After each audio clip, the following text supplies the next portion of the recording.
The sun hung high over the cracked asphalt of a dusty Texas gas station, the kind of relentless midday blaze that turns the air into a shimmering haze. Pumps hummed like tired insects, and the faint scent of gasoline mixed with the greasy sizzle from a nearby convenience store fryer. That's when it happened. A sharp shove, a woman's body hitting the ground with a thud that echoed like a gunshot in the sudden silence. She was mid-20s, athletic frame coiled like a spring even into feet, her black tight shorts riding up just enough to show the scrape blooming red on her thigh. A white V-neck crop top tied loosely at the front clung to her sweat-dampened skin, her messy dark hair fanning out like a halo of defiance. Pain twisted her features, but her eyes, those fierce, unyielding eyes, burned with something deeper determination. Her hand clawed toward a small black purse spilled open beside her, fingers brushing the edge of something metallic that glinted in the light. A badge? Not just any badge. The words police chief etched in bold, authoritative script. Two young men loomed above her early 20s, their varsity jackets, one red and white, the other blue and gold, billowing like capes of misplaced bravado. The red-jacketed one with a smirk that screamed small-town kingpin had his foot planted inches from her hand. The blue one chuckled low and mocking, phone already out to capture the moment for some viral humiliation. Bandanders froze at the edges of trucker pumping gas, his nozzle forgotten midstream, an elderly woman clutching her lottery ticket like a shield, a couple of teens in a beat-up sedan, jaws slack as they fumbled for their own cameras. The air crackled with that electric pause before chaos, the bully's cocky grin starting to crack as her fingers inched closer to the purse, and then they saw it. The badge flipped open like a judge's gavel mid-sentence, their faces drained of color, eyes widening in a freeze frame of pure, gut-wrenching shock. What had started as a petty power play twisted into something far more terrifying, the hunt turning on the hunters. If stories of everyday heroes flipping the script on bullies grab you right here, like this one already has, do me a favor and smash that subscribe button. Join the channel for more real-life tales of grit and comeback that hit harder than a Texas thunderstorm. We're building a community of folks who believe justice doesn't whisper, it roars. Now, let's dive into how this ordinary stop for gas became the reckoning of a lifetime. Her name was Alina Vasquez, but to the tight-knit force of Willow Creek, Texas, a speck of a town hugging the Rio Grande, where the desert meets forgotten dreams, she was Chief Vasquez. At 28, she was the youngest police chief in the state's history, a title that still raised eyebrows at state conventions and drew whispers of affirmative action from the old guard. But Alina didn't wear her achievements like a crown. She carried them like scars etched deep from a childhood spent dodging fists and slurs in the barrios of El Paso. Picture this. A girl of 9, all bony elbows and fire in her belly, watching her father, a Border Patrol agent gunned down in a routine traffic stop, lowered into the earth under a sky too blue for such grief. That day, as the mariachi band played Cielo Lindo over the casket, something hardened in her. Not bitterness, but resolve. I'll protect the unprotected. She vowed to her mother's tear-streaked face that night, her small hands clenched around a toy badge she'd fashioned from foil and tape. High school was a battlefield of its own. Elena was the scholarship kid, the one with hand-me-down jeans and a backpack stuffed with library books on criminal justice. The bullies, they were the varsity stars, clones and Letterman jackets, the kind who ruled the hallways with football glory and daddy's oil money. There was Marco Ruiz with his easy laugh that hit a mean streak and his shadow Tyler Hayes all blonde swagger and borrowed bravado. They'd corner her by the lockers hissing wet-back one-up cop, while crumpling her notes or spilling soda down her back. Once in the parking lot after a pep rally, Marco had shoved her against a chain-link fence, his breath hot with cheap beer. "Think you're tough, go play pretend in Mexico." She didn't cry. She fought back, nails raking his cheek, knee to his gut, until teachers pulled her off. Suspension for her, a slap on the wrist for them. But that fire, it forged her. She graduated top of her class, aced the academy, and climbed the ranks with a ferocity that left seasoned sergeants in the dust. By 25, she was lieutenant in Willow Creek, busting meth rings and mediating feuds between ranchers and migrants. And now chief, the town council had voted her in over protests. Her badge, a symbol of change in a place still clinging to its Confederate ghosts. But power like that, it came with isolation. Alina's days blurred into nights of paperwork and patrols, Her personal life a ghost, no steady boyfriend. Trust was a luxury she couldn't afford after watching her mother's heart shatter post-dad. Her closest confidant was Rosa Harabuila, who lived in an adobe house on the outskirts, tending roses that bloomed defiant against the sand. "Mija," Rosa would say over tamales steaming on the stove. "Strength isn't in the muscle, it's in the soul that bends but never breaks." Elena would nod, forcing a smile, but inside the weight pressed. She was off duty, that sweltering July afternoon badge tucked in her purse like a secret shame. No uniform, no holster, just Elena, the woman, not the chief. She'd promised Rosa fresh cilantro from the market, a mundane errand to anchor her humanity. The gas station on Highway 17 was a pit stop and wrote the Quick Mart shelves stocked with the basics: energy drinks, beef jerky, and those little prayer candles for saints who never answered fast enough. She pulled her old Ford pickup into the lot, dust swirling like a warning she ignored. The tank needed fillin', and the heat was a beast, clawing at her skin through the open window. She hopped out in those black shorts and crop top, gym clothes from an aborted morning run, tied at the front to beat the humidity. Her hair, usually pulled into a severe ponytail for duty, hung loose and wild, framing a face that carried the faint lines of too many sleepless stakeouts. She swiped her card at the pump, the nozzle clicking rhythmically as fuel gurgled in. That's when she felt it eyes on her. Not the casual glance of a passerby, but the lingering predatory stare that every woman knows like a sixth sense. They were leaning against a jacked-up Chevy Silverado 2 pumps over, red and white varsity jacket slung over the hood like a trophy. Marco, God, it couldn't be lit a cigarette. The flame flickering across features sharpened by 3 years and bad choices. Prison ink peeked from his sleeve, a teardrop under his eye, earned in juvie for that assault charge he dodged as a teen. Beside him, not Tyler, but a knockoff. Dylan, blue and gold jacket straining over a gym rat build, phone dangling from his hand like an extension of his ego.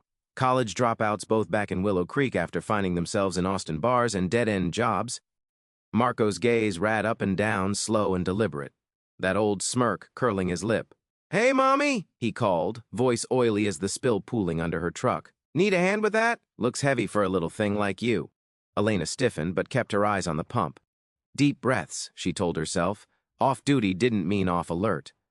"I'm good," she replied, even-toned, the chief's authority bleeding into her civilian LLT. But Marco wasn't done. He sauntered closer, Dylan trailing like a hyena, their boots scuffing the pavement. "Come on, don't be like that. We go way back, don't we, Elena? Remember senior year? You always had that fire." His words slithered, laced with the poison of recognition. She met his eyes then, and the world narrowed. It was him. The shove against the fence, the scar she'd left on his cheek, now faded to a thin, white line. Time hadn't softened him. It just armored his cruelty. The pump clicked off, and she replaced the nozzle, coiling the hose with deliberate calm. Marco Ruse, still picking on girls half your size.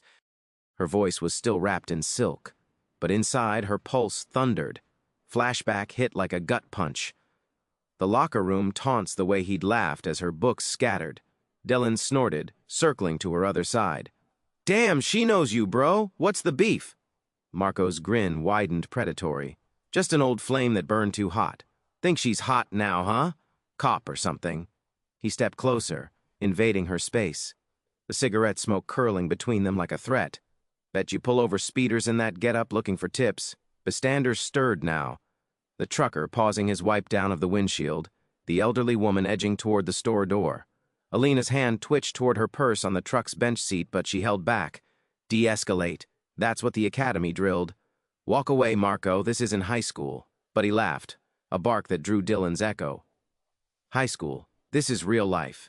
And in real life, girls like you don't tell guys like me what to do." He lunged, not a full swing, but a shoulder check hard enough to spin her into the truck's door. Pain flared in her ribs, but she caught herself, breath hitching. "Assault," she said quietly, more to herself the word of talisman. Dylan whooped, egging him on. "Get her, man. Film this if phones were out now." The teens in the sedan live, streaming the trucker muttering, "Call the cops," under his breath. Marco grabbed her arm, yanking her toward the ground. "Say it again, cop. Say it." She twisted free, elbow connecting with his jaw in a crack that silenced the lot. Adrenaline surged, academy training kicking in like muscle memory. She drove her knee up, aiming for his groin, but he dodged, roaring. Dylan piled in, a wild haymaker glancing her temple. Stars exploded and she stumbled, foot catching on the curb. Down she went, asphalt biting into her palms. The world tilting there, sprawled in the grit, her purse tumbled open. Lipstick, keys, a half-eaten protein bar, and the badge. It skittered into view, gold shield catching the sun like a beacon. Elena's hands stretched for it, fingers trembling, not from fear, but fury. Marco towered above, fist raised for the finisher. Dylan hyping him with, "Finish her." And then they saw it, the glint, the words, "Police Chief." Marco's arm froze midair, his cocky mask shattering into porcelain cracks.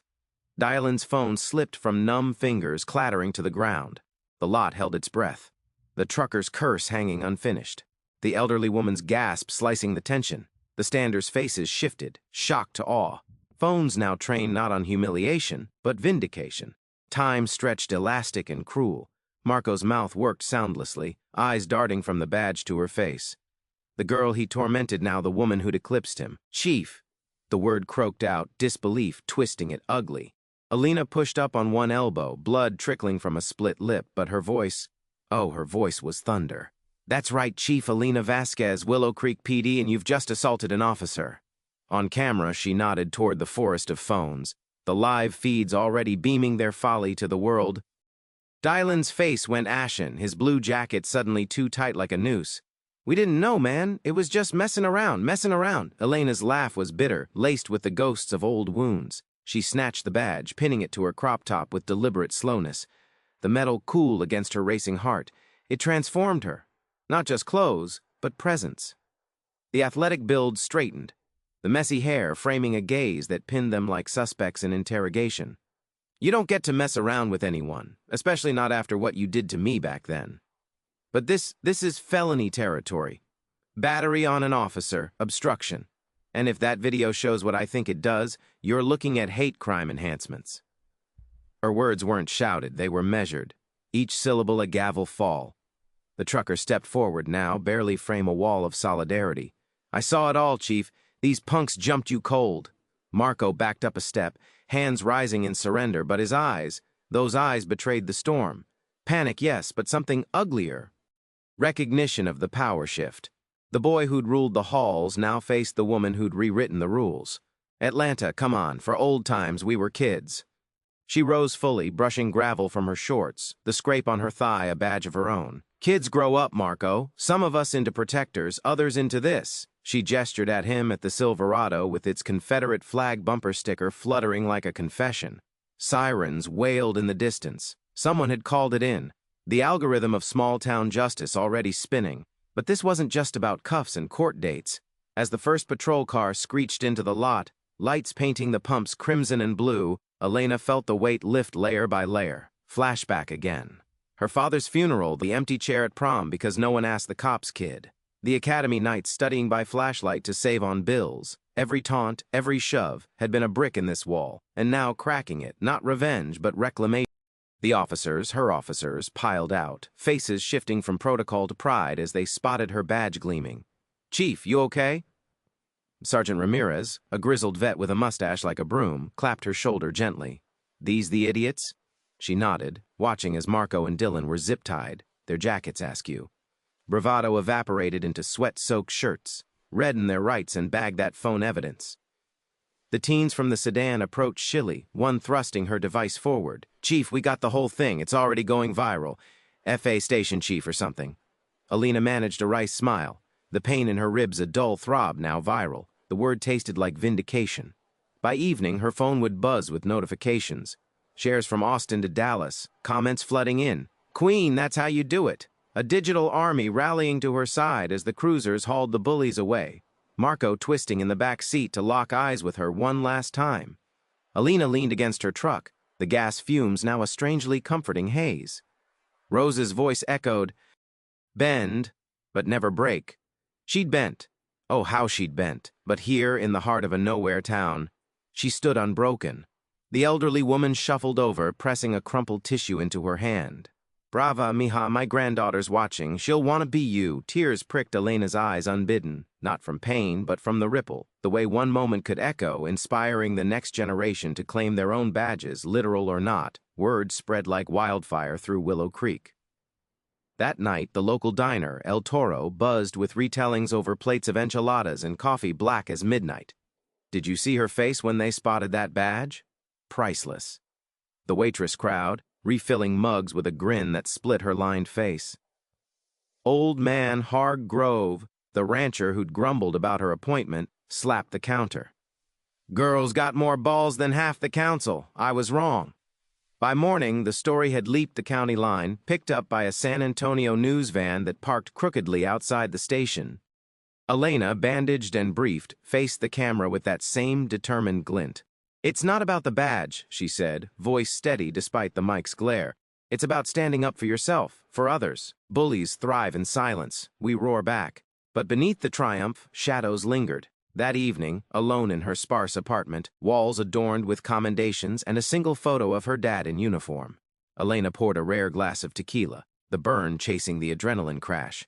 What if she hadn't reached the purse? What if the bystanders hadn't filmed?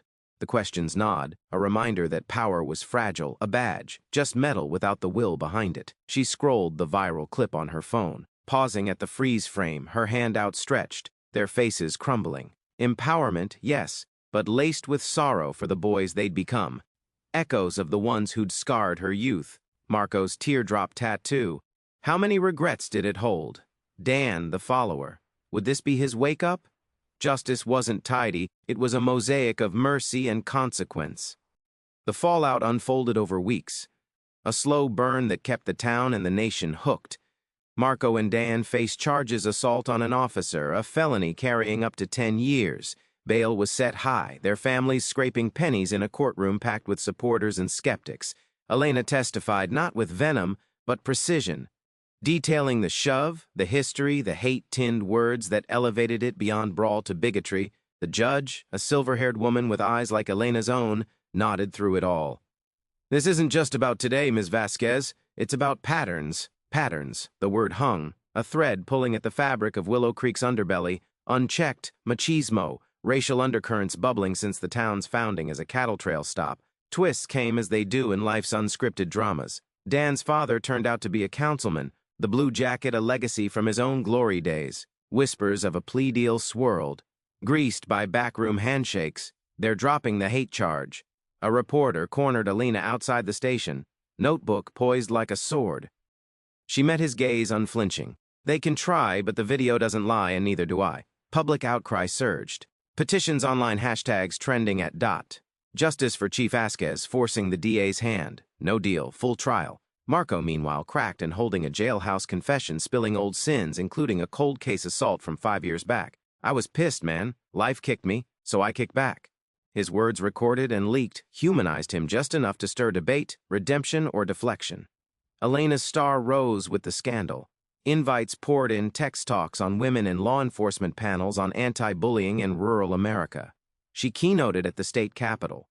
Her crop top traded for a tailored blazer, but the messy hair tamed only slightly. "I wasn't born with a badge," she told the crowd, voice carrying to the rafters. "I earned it through every note turned in to watch me."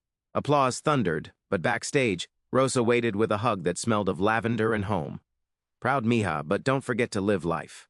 The word challenged her. She started small, a date with Javier, the paramedic who'd patched her up post-gas station. His easy smile cutting through her walls. Coffee turned to dinner's ladder, filling the voids in the gym. Those runs she kept aborting, they became ritual, pounding pavement with podcasts on resilience, her athletic frame leaner, stronger. Yet drama shadowed the empowerment. A threat scrolled on the station wall. "Chief falls next." Anonymous, but the handwriting matched Dylan's juvenile record. Elena up patrol slept with her service weapon close, the chief's armor cracking under vulnerability's weight. Sleepless nights brought dreams. Marco's fist descending, her father's ghost whispering, "Protect the unprotected." She confided in her therapist. A first mandated post-incident, unpacking the trauma like buried treasure. "It's not just the shove," she admitted, voice thick. "It's the echo. Every bully is a reminder I'm still that girl by the fence." The sessions peeled layers, revealing not weakness but depth. The determination born from pain. The empathy fueling her reforms. Reforms. That's where the story turned cinematic. A montage of change against a swelling score of hope. Elena launched the Willow Creek Empowerment Initiative. Self-defense classes in the community center, free for women and kids, anti-bullying workshops in schools, with guest speakers, like her badge on display but hard on sleeve. The first session packed girls in braids and boys in hoodies, eyes wide, as she demonstrated a wrist escape power isn't taken. It's claimed, she said, voice breaking just once when a teen shared her own locker room. Hell, Marco's sister attended tearful apology in tow. He messed up, but he's trying and lock up your story. It hit him. Forgiveness, not yet, but understanding. A start. Months blurred into a rhythm of trials and triumphs. The courtroom climaxed in November. Autumn leaves carpeting the steps like confetti for justice. Marco, shackled and shaven, faced the bench with hollow eyes. Dylan beside him fidgeted like the boy he still was. Elena's testimony was a masterclass, calm recitation of facts woven with the emotional thread of history. This wasn't random, it was targeted, a continuation of intimidation rooted in who I am. The jury, 12 strangers, a microcosm of America, ranchers, teachers, a migrant farmhand, deliberated 2 days. Verdict, guilty on all counts. 5 years each with parole eligibility after 3, as the gable fell. Marco's gaze met hers. Not defiance, but defeat. A nod almost imperceptible. Respect, hard one. Outside, rain slicked the streets, washing the town clean. Reporters swarmed, but Elena slipped away to Rosa's where Pizzol simmered and stories flowed. "You did it, Chief," Rosa murmured, stirring the pot. "Not just for you, for all of us." Elena clinked her glass tequila warm on her tongue. Satisfaction bloomed, not fireworks but a quiet hearthfire. She'd turned victim to victor. Bullies prayed to beacon. The viral video had amassed millions of views, spawning a wave. Women flashing badges, real and metaphorical in their own standoffs. A chain reaction of roars as winter dusted the desert in rare frost. Elena stood at her father's grave, badge polished in her pocket. "I protected Dad," the unprotected wind whispered through the stones, carrying approval. Back home, Javier waited with takeout in that smile, their life unfolding like a new chapter. The gas station just a memory now. Pump still humming, but the lot forever mark. Plaque Community F-funded reading site of empowerment where badges speak louder than bullies. And in the quiet moments when doubt crept, Elena remembered the hook, the fall to reach the reveal. It wasn't the end, it was the spark. A reminder that in America's heartland, where dreams dust with dirt, one woman's grit can rewrite the script for every target turned titan. Every badge that says it all. From which part of the country are you watching this video? Drop it in the comments. Texas, New York, California, or somewhere in between. Let's see how far this story is roaring.